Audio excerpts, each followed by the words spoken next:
All right, Eli.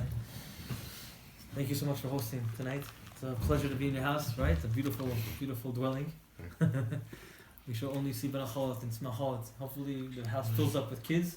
You should have a very messy house from all the kids. Man, it's baracha. Once a person had no kids, Rabbi came to the house, he said, I'm going to give you a blessing. Your house should be always messy. So what kind of blessing is that? No, he said, you're not understanding. When your house is messy, it means you have kids. So you should always have a house full of kids running around, and you should always have nice things in this house. Amen. Very good. Thanks to the sponsor, Hiram Haddad. Look at that, Hiram Haddad. Sponsor tonight. Money's going to Hatzalah. Huh? Get your party? Yeah. It's amazing how the chat gets everyone involved. A guy could sponsor, you haven't spoken to him in a long time. A guy could host. A guy could donate things. It's amazing. That's a beautiful chat, by the way. 109 and counting. We're trying to reach 150 by.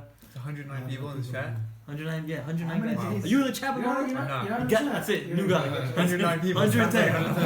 110. Will you ever ask again? Alright, Eli's gonna fill you in after. He's gonna fill you in after. How many days? It's already done. I saw 280 guys. What is that? How many days? 200. I think 280 days. Something like that. 365. We have to do. Make a big party. Yeah. We'll rent out the Waldorf Astoria. Make it. Each guy will put $1,000. That's fine. Good. So thank you for Hiram Haddad for sponsoring tonight, and all Torah should go to this house and go to him. But Torah is good. Torah is good. It's never bad to have a class in your house.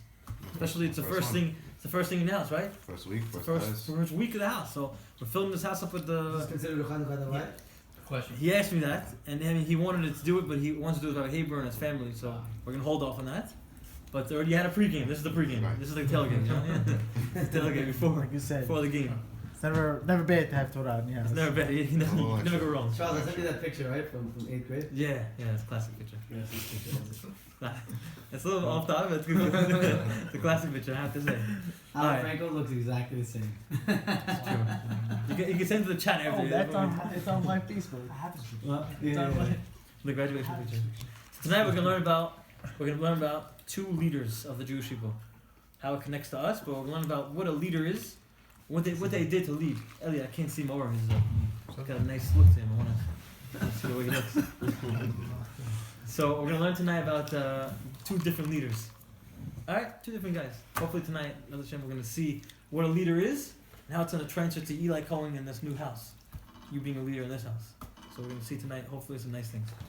The parasha starts off with the whole story of the brothers. I do not want to get into the story of selling the brothers and Yosef, because I do not know anything about whatever happened over there. It's too deep to discuss whatever happened over there between the brothers and Yosef. It's a bunch of classes. It's not just one class in an hour. But it's very, very complicated. And anyone who says that the brothers were just bad for selling him is not true. Because the brothers were all tzaddikim. There's no way that it was not correct. It wasn't, the way halakha was. It says that the brothers made a court case, and Hashem was also in the court case. He associated himself in the court case, and they judged that Yosef had to be thrown into the pit. So obviously there wasn't anything that was really so incorrect over here. It's a very deep discussion. So it was supposed to, it was meant to be. It had to happen. It had to happen. They had to go to Mitzrayim somehow or another. And one of the ways was that's how they got him down.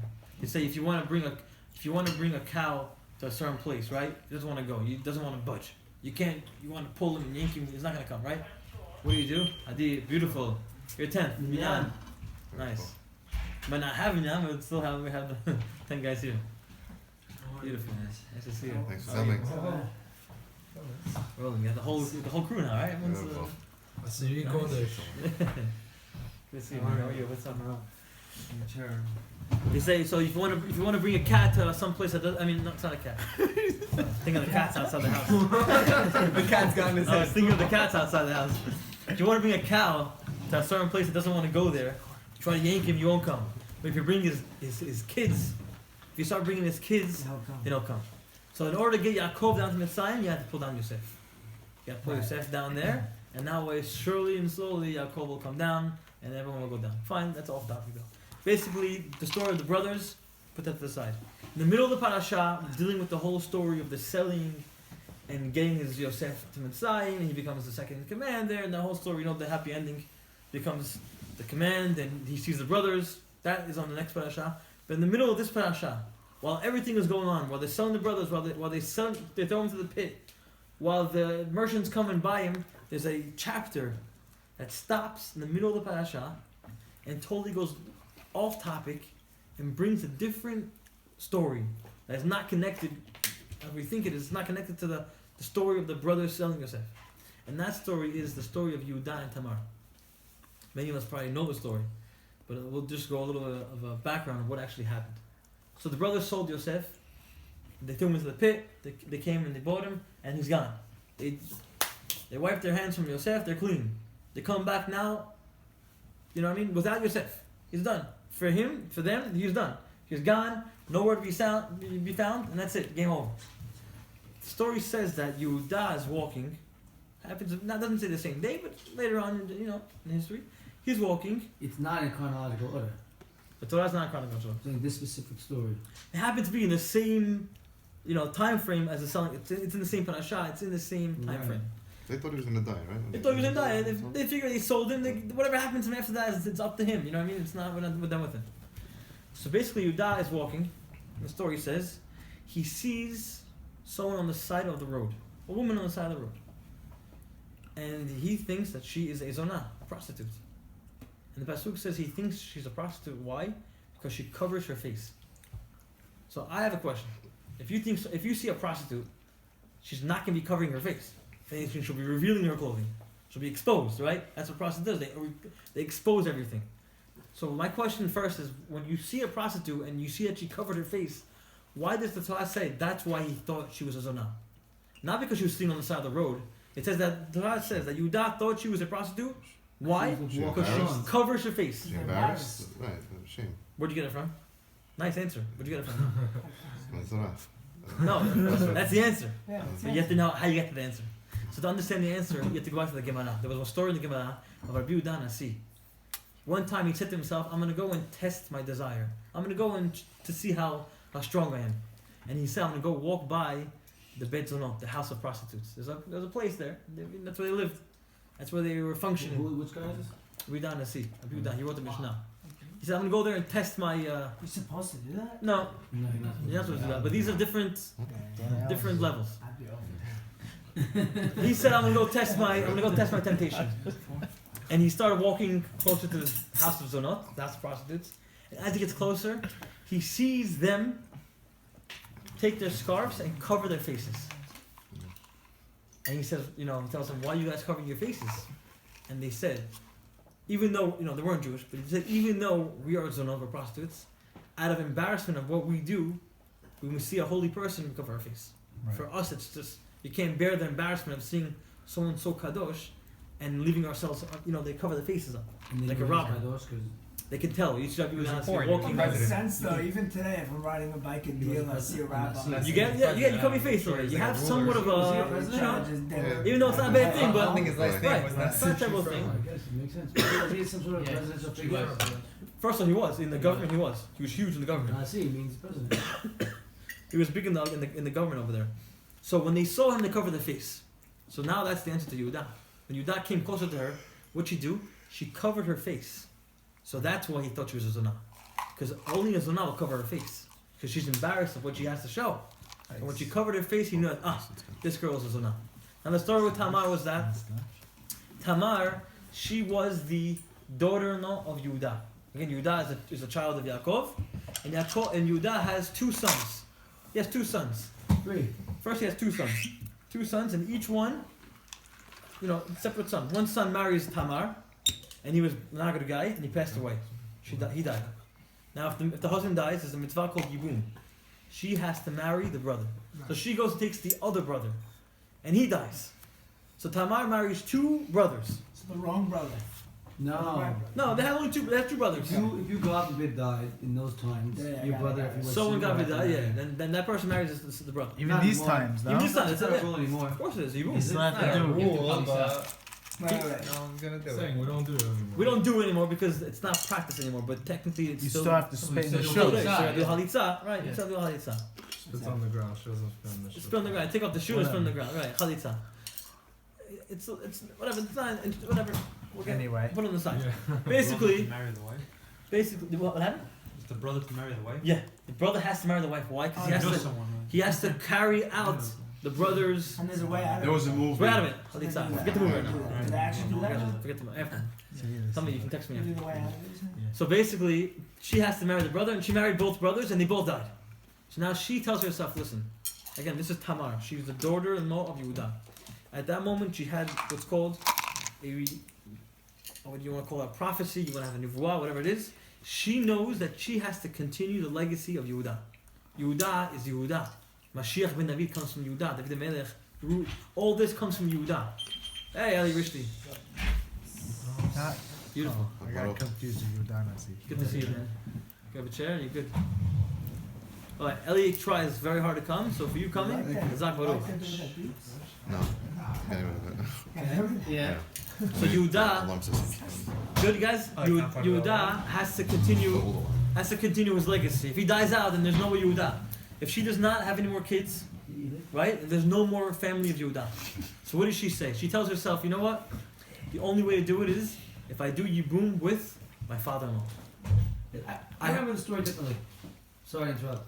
I remember there was another brother, and then Yehuda said, "No, something's wrong with this G. My sons are dying. I'm not letting him marry him." That's the halacha. If you have two brothers and you have a third one, and they both die, you don't marry her to the other brother. Why? Because it's called Isha Katlanit. That's not what happened. What happened? I'm just saying. What does that She mean? skipped to the.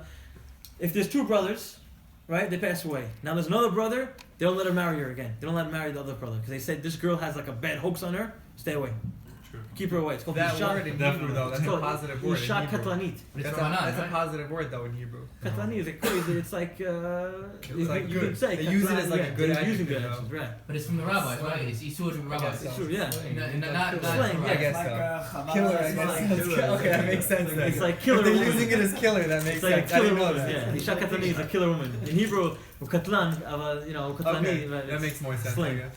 So basically, that's the story. I didn't know what it She meant. has to sleep. She has to sleep with her father-in-law Yehuda. Crazy eyes killer. Okay, she sleeps with him, and that's it. The story is finished. Yehuda gives her three things that are collateral and says, "Listen, I can't pay you anything. However, I can give you collateral, and we can do the act with that." He gives her three things. This is to have a baby. What if the father-in-law is Okay. Where's the story? Because that's not what I heard. Three things. I believe you. I just why Shut my shit. don't we learn this? It's the Gemara. No, it's in the Chumash. Because we were like fifth grade at the Right I'm here. saying the details. Right They there. weren't gonna get too into Right it. there. He gave her a stick. Now the He gave her three things. It says right there. He gave her What if three the things. father-in-law still married? You do Yibum. You can still do it. Still? Sorry, I'm being. No, it's right there. It's good. It's all written right here. Three things he gave her. These, by the way, this is a hint to Hanukkah. This parasha falls out always, either this parasha or Geketz, they always fall on Hanukkah. There's a hint to this in Hanukkah. He gives her three things. The first thing he gives her is called the chotemet, the stamp. Yehuda had a certain stamp. He had a stamp, and he gave it to her. Where else do we see this stamp in Hanukkah time? When the Kohanim went back to the Beit HaMikdash and they found a little jar of an oil that wasn't tameh, it had a stamp of approval from the Kohen Gadol. Right. That was a kosher oil. Sealed. So you see the seal and the seal here. The other thing that he gave her was called pitilim, wicks. He gave her wicks. Pitilim, what do you give her wicks for? It's a hint for Hanukkah. And the third thing was a stick. So he gives her three things, and she holds on to these three things, okay? That's it. So in order to pay for the act that they did, he gave her these three collateral things, okay? Story continues. 3 months down the road, and this is Tamar girl starts showing Hibli, starts showing her stomach. People say, listen, Tamar, you have no wife, you have no husband, you're not married, you didn't do Yibum with anybody else, how'd you have a kid? How are you pregnant? Must be that you did zinut. You have, adultery, you did something out of marriage. So Yehuda hears what happens, and he decides he's going to convene a mini Beit Din. You want to get a Beit Din? You can't go to the city, so you can get 3 people. Because he hates her. Doesn't hate her. He didn't like her. He figured this girl did zinut. She's my daughter-in-law. She's not married. She has no she didn't get married to anybody else. So obviously you can't have relations, and she's pregnant now. So what's going on here? They have to find out what's going on. So they get a small Beit Din. You get 3 people. I can get 3 people and do a Beit Din. So who did he get over there? Yehuda, who was the father-in-law, right? He gets his father, Yaakov Avinu. And then a chidush. Their grandfather is still alive. Yitzchak Avinu. He's on the panel. So you have 3 judges. And Yehuda's the third? He's still in this story. He's still alive. So 3 high rabbis are on this panel. Yehuda's the third. Yudah is the third, himself, he's Yudah. Then you have Yaakov, his father, and you have Yitzchak, his grandfather. And now they're coming to decide what's the deen with their daughter-in-law Tamar. What's the deen?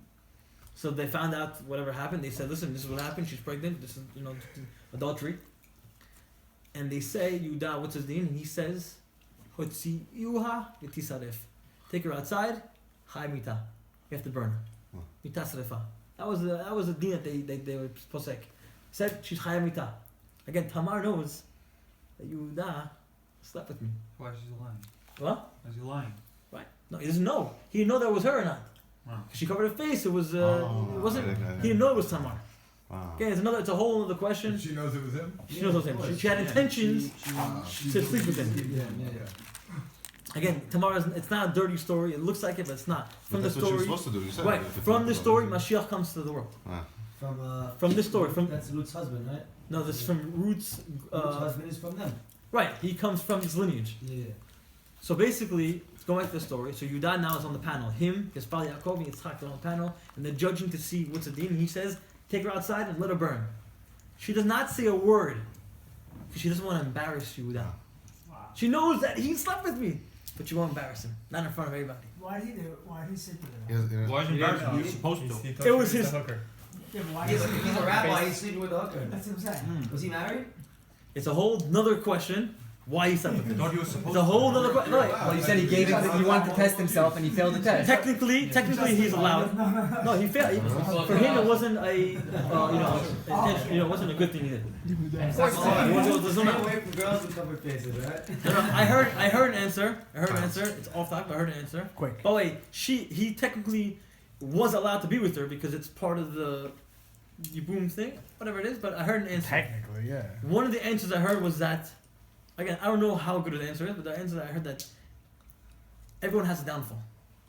Everyone has a downfall. No matter how big you are, no matter how small you are, everyone has a downfall. I want to answer. I like that because it's finally the You truth. Yudah, you know Yudah? No. Shit. From this, You're oh wait, not sugarcoating. You know No. Yudah is though? Eddie, I hear what you're saying, but from this rest of the story, you're gonna find out what greatness is. You're gonna find out what it is. Everything connects. So the answer that I just told you connects. It could be that he fell. It could be that he had a weakness. His level, like. Tonight you're gonna see the answer. Yudah? Let me finish the answer. So Yudah did this thing, and he says take her outside.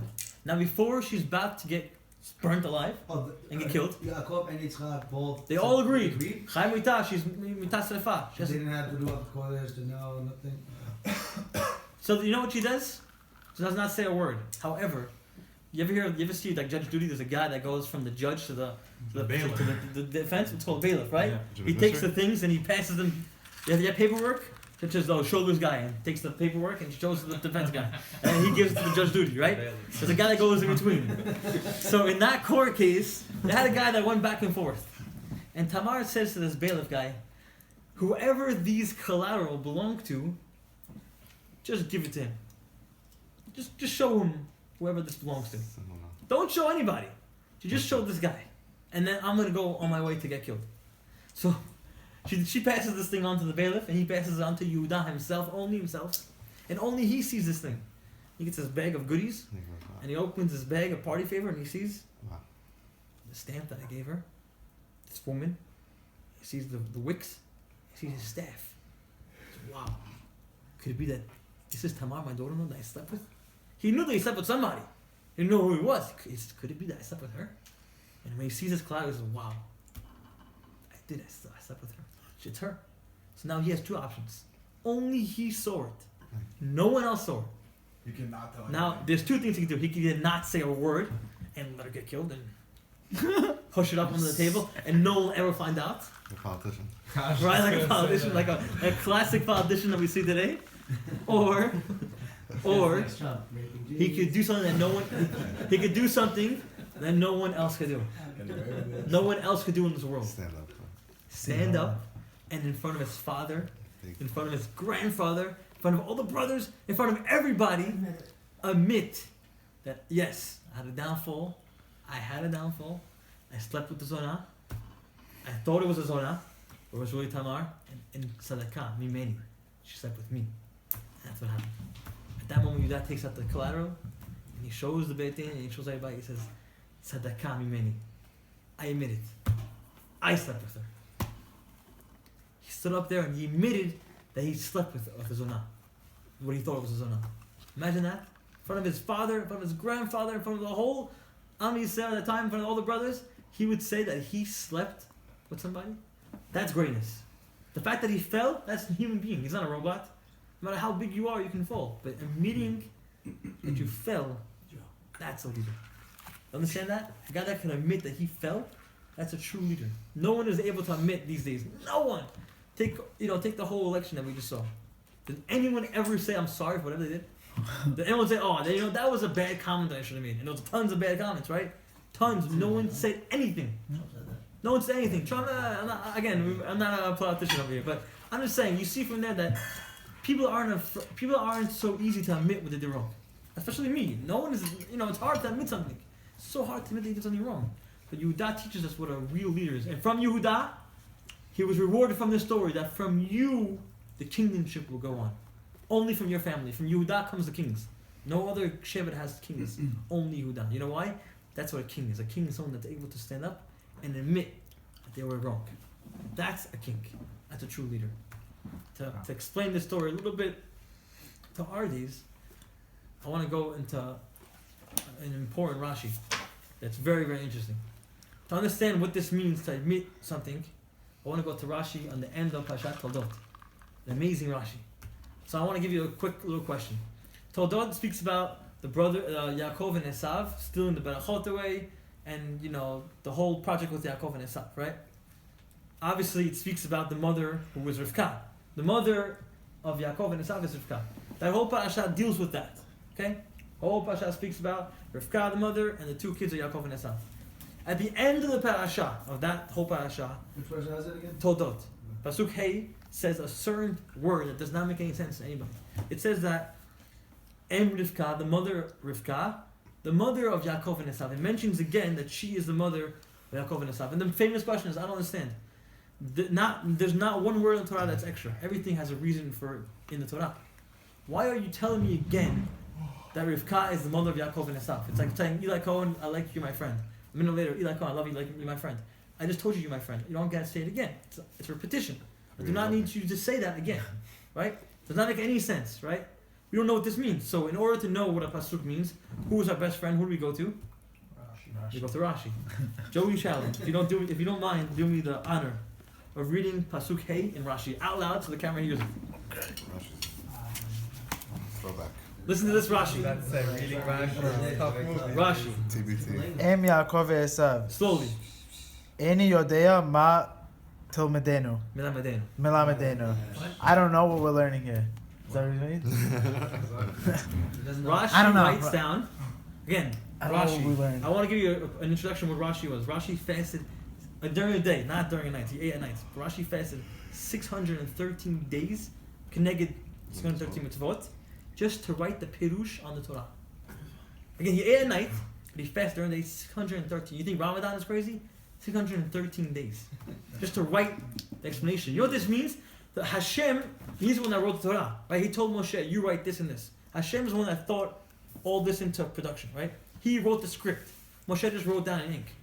Rashi comes and explains what Hashem meant in this pasuk.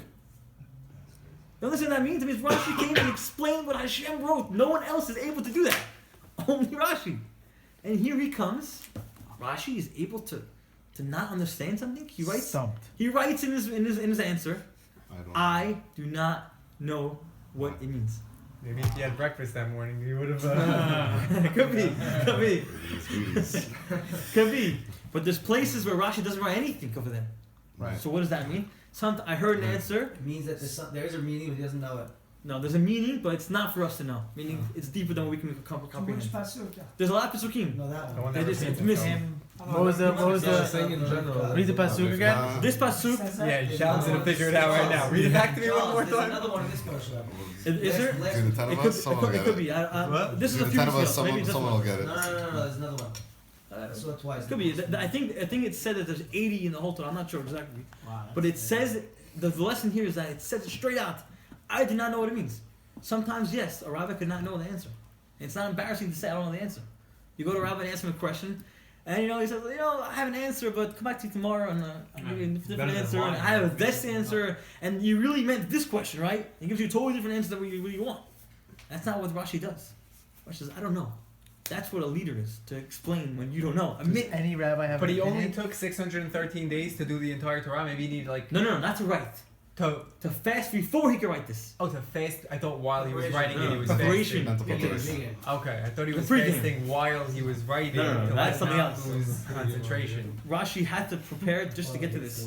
And I saw in a sermon Mefash that said, I'm going to say what it said. Again, I don't know what it means, but it said what it said. That after he finished writing it, he got a prophecy in his dream that Hashem came to him and told me, Samachtani, made me happy. In his dream, again, whatever it means. Rashi lived in the 1100s in France. Look it up, Wikipedia, look it up in Google, you find the history of Rashi. 1100s, really? Yeah, he died in That recent? 1140. That recent? It's almost Hey, 1,000 years So ago. no one else was able to commentate on the Chumash until then? That's Rashi. Wow. No one else is able to do this. No one, only Rashi. And how many people came after him? Tons of people. Vilna Gaon, People you came have before him. Yeah, we're talking about People came before. before him. Tanaim. Before, yeah. The Tanaim, they wrote the Gemara, were not able to do what he did. Did you write it Wow. in French? No wonder. He writes some places in French. Probably. Some Wait, places, he wrote in his own language, in his own. some places he mentions this word is in Isn't he French. from France? Yeah, in France. From Troy's France, I think it was, yeah. Wow. So basically that's Rashi. That was a lesson of Yehuda. His own handwriting. That's Rashi, that's a Rashi, that's Probably just never went. to 1,000 yeshiva. years ago, right? That's 1,000 years ago. Was We he could very poor, Rashi, growing up? get a wine thing. Yeah, Look up the Google of it. You'll see it. Look up the Wikipedia. That was history. wasted, You'll see like the whole thing. No? Maybe giving you're his right. commentary. Maybe when he was young and then he got Maybe could be. So that's Rashi. That's we can't understand what he was, right? But I'll give you. I heard this. What? Why is I heard sometimes why is it actually so short? There's answers. Okay, I heard because when he was young, he was so poor, right? he couldn't afford ink, so he had to save as much ink as he could. Wow, that's a nice answer. That's what I heard. That's a nice chiddush. Yeah, you look that up. I'll look it up. I mean, it doesn't have any If I long find it, answers. I'll get it to you. Yeah. That's nice, beautiful. Yeah, then maybe he got rich after that. Could be. Boy, Boy, it's not easy. It's not easy to write. It's not easy to take a pasuk and write 3 words on that's the answer. Yeah. That's the whole beauty of it. How do you explain a pasuk in 3 words? Mhm. Whatever, we can't understand it. So that's the story of Rashi 1,000 years ago. I'll give you a story 50 years ago. There was once a yeshiva that looking for a Rosh Yeshiva. They're looking for the head of the yeshiva. They're doing tryouts or hiring. So we know hiring is you go interview and they ask you questions between you and the guy that's hiring, and that's it. Finish. You go home. You have a Zoom employer or Zach, whatever it's called, the Zudak. I don't know what it's called these days. All these employer type of things. Mhm. All these. There's always a TNT. 10 wins. It's always like an advertisement for like this application thing, employment thing, whatever it is. So basically, this rabbi comes to the interview for the job, the Rosh Yeshiva, the yeshiva, and they say, okay, we want to test you out to see if you're qualified to be a Rosh Yeshiva. So he figures it's just you and him. They send him, in order to find out if you're good or not, you need you to be hands-on. They send him to the Beit Midrash, to the study hall. There's maybe 1,000 students in the study hall. They're all waiting to hear this speech. And comes this new rookie rabbi, and they said, listen, you have to give a class. And not only do you have to give a class on a whim, you have to also wait and answer each question that each boy was going to ask you. You have to answer each one. And if not, you're not able to do Rosh Yeshiva. Again, having a class on the spot, I don't know how long the class was, you have to answer each question. That was what the test was. So he gets up there and he gives the class, which is amazing, but he gives the class. After the class, everyone gives him questions, and boom, boom, boom, he knocks each one down. Last guy asks a question. He asks a very, very complex question, like Russo has these complex questions. You have Chokhmah, and he asks a crazy question that uprooted his whole class. Wow. It took the whole class, flipped it up opposite, and threw it out. And the rabbi went like this. I have no answer. Your question is amazing. And he walked off the podium, went home. And he said to himself, I for sure did not get the job. For sure did not get the job. That's it. It's done. He gets a phone call a few weeks later. Phone call. How long ago was this? 50 years ago, whatever. They got Telegram, Morse code, whatever you want to however you want to describe the communication of those forms. But he gets Sent a raven. a message. He sent a raven, right? Instead of dove. He sent I got a message to his house, and they said, "Congratulations, Mazel Tov, you are the Rosh Hashiva." And there's not understanding what's happened. He failed the test, and they wrote, "Someone who's able to admit that you did not know the answer, we want that guy to be Rosh Hashiva, because that's a true rabbi. Someone to admit that I don't know the answer. Not many rabbis are going to say, "Listen, I don't know the answer to this question." A lot of rabbis are just going to say, "Listen, good question. I'll get back to you tomorrow," and then there's no get back to him. That's a real rabbi, and that rabbi became Rav Shlomo Zalman Auerbach, crazy big gadol. In his wife's funeral, they were married for 60 years. Nothing bad to say. His wife's funeral, usually there's a mechila, you say mechila for the person, and when he got up there, he said, "Listen," to the whole kahal, he was doing his bed, he said, "Listen, it's my wife. I do not need to ask you mechila, because I never hurt you in my life, and you do not need to ask me mechila, because you never hurt me in my life." He can say that, because he knows that he never hurt her. 60 years they're married, it's like an angel. This is Rav Shlomo Zalman Auerbach. I can tell you a story with him, you can start tearing. I'll tell you a story, why not? Look, he's already tearing, see that? I got you. So this Rav Shlomo Zalman Auerbach was a little kid, and maybe 10 years old. And his class, he was very, very poor. And his class, the rabbi always had like a thing in the class where they give questions, and the person that gets an answer gets chocolate. That was the thing, they get chocolate, gelt. Little chocolate, little coins, right? So he's passing out coins, this little chocolate gelt, and this boy, little kid of Shlomo, little Shlomo boy, he always get the answer right, and he asked the rabbi, "Rabbi, I don't want chocolate, I want money." Was there X lock in the chocolate? Not this one. He said, I want money. So the rabbi thought it was strange, what is a little boy having a desire for money for? But he said, "You know what, I want to let it go." A few times it happened, okay. A few days in a row this happened again. Over weeks and weeks, this boy is always asking for money. Listen, I don't understand. You're a 10-year-old boy, you might want to buy some kind of pair of shoes or whatever you want to buy, but at the end of the day, chocolate, everyone wants chocolate. What do you want money for? So the kid didn't answer. He went home that day. And the rabbi decided, "I'm going to go follow this boy to see what he's doing with his money." And he follows this boy home. And he's behind him. And he's looking to see where is this kid going. And he's looking, he sees going to the town square. He goes into a certain shop. And the top of the shop says, medical supplies. Whatever it was, back in those days, supplies. He goes, I finally got this kid. I finally knew that I caught him. I'm gonna see what he's buying with his money. I'm gonna see what he's doing, and I'm gonna get him on it. He waits for the kid outside the store, and this little Shlomi kid comes out of the store, the brown bag, makes sure no one's there. He's walking, Rabbi catches him, and he corners him and says, "I know it. I knew you're taking the money and buying something with it. What are you buying? What do you have in there? Bought some toys, bought something, Legos, what do you buy?" The boy was so embarrassed he didn't want to show him. He said, "Open the bag." Open the brown bag, and he pulls out a hearing aid. And he starts crying. Rabbi says, "What happened?" And he says, "My mother came here, and we have no money to get a hearing aid. So when I answer the questions, I wanted money because I want to get the hearing aid for my mother." That was Rav Shlomo Zalman Auerbach. Only passed away like 20, 30 years ago. I was an angel. He can say in his wife's funeral, "I never hurt you."